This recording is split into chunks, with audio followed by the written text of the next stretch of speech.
O is for opportunity. O is for Oxycontin. Maybe if I made fake Oxycontin, I'd have more opportunity.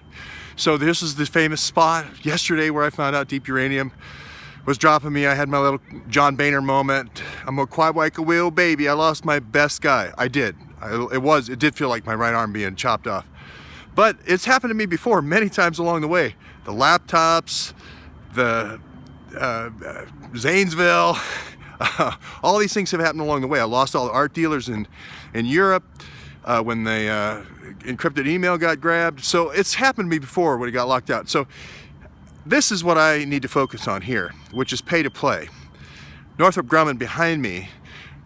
I came down here into the CIA land here in Herndon, and I'm going to be going to Langley and so forth, to be around it all, to understand it all, to look at it all, see the metadata. Big group comes in, makes a bunch of noise over here, the real meeting's over here. Big move covers the small move. So the CIA is not organized like you would think. It's not a hierarchical organization with a printed org chart. That was what I was trying to get to yesterday. It's more like Amway. It's more organized like Amway, which is you have a downline. Your downline can be anywhere. We don't want to put any kind of, now I think within the CIA, they do geographies. And then you can have staff functions that can lend either, satellite surveillance or human intelligence or whatever your intelligence product is, and that's how you get paid. That's how the support agencies get paid. But most of it's geographic, and that works out well. And it's the same way. They reward loyalty. There's the inner circle, the diamond circle, and then there's the gold circle and the silver circle and all that.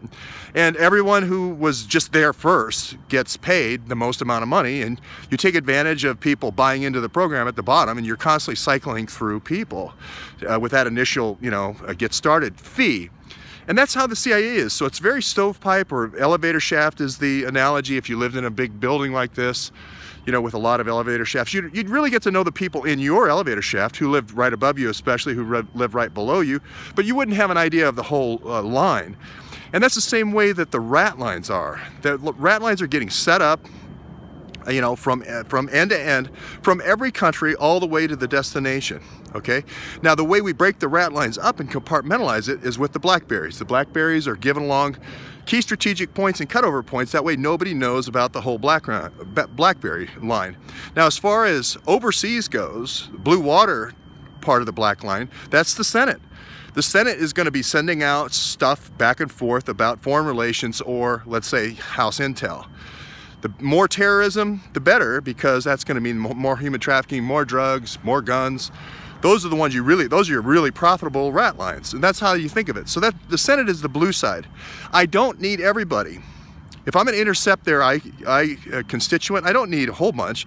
I just need Flake, Corker, Graham, maybe McCain, and I don't really I need enough to get a quorum to get any vote I want, be able to, say anything against the president. We should impeach you on the PP dossier. The PP dossier should be a good document to do illegal wiretaps. Yes, let's go to FISA court because of the PP dossier. I mean, Bueller's really running with this. I can't believe it.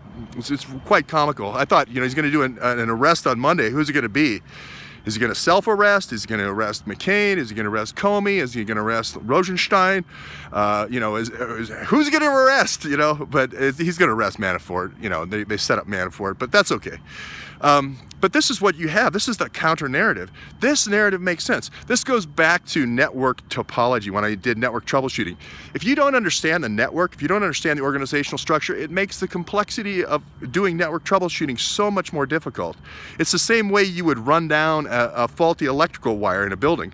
You wouldn't start at the bottom of the building and just work your way up. No, you'd start and say, well, where's the plug? Well, okay, where's the central box? And then where's the race that runs to the next box? And so forth. You would logically attack it because you have a knowledge of the network topology. Not understanding the network topology of the rat lines, you will spend forever getting through the complexity of the CIA if you try to go horizontally through it. If you understand end to end, it's starting in Kazakhstan, it's out in some fields. We had USAID get some farmers to bring it in. We're reducing the opium and the yellow cake together. That's what's so great about this whole story is the uranium ore gets reduced just like the opium. The opium gets reduced to the morphine. The uranium gets reduced to the yellow cake. And we're understanding that those two lines actually came together in Astana. And then there's this Alex there guy. This is Alex there is there. Well, it turns out Alex there is a USAID guy, and he said U.S. export development, and he doesn't have a picture on his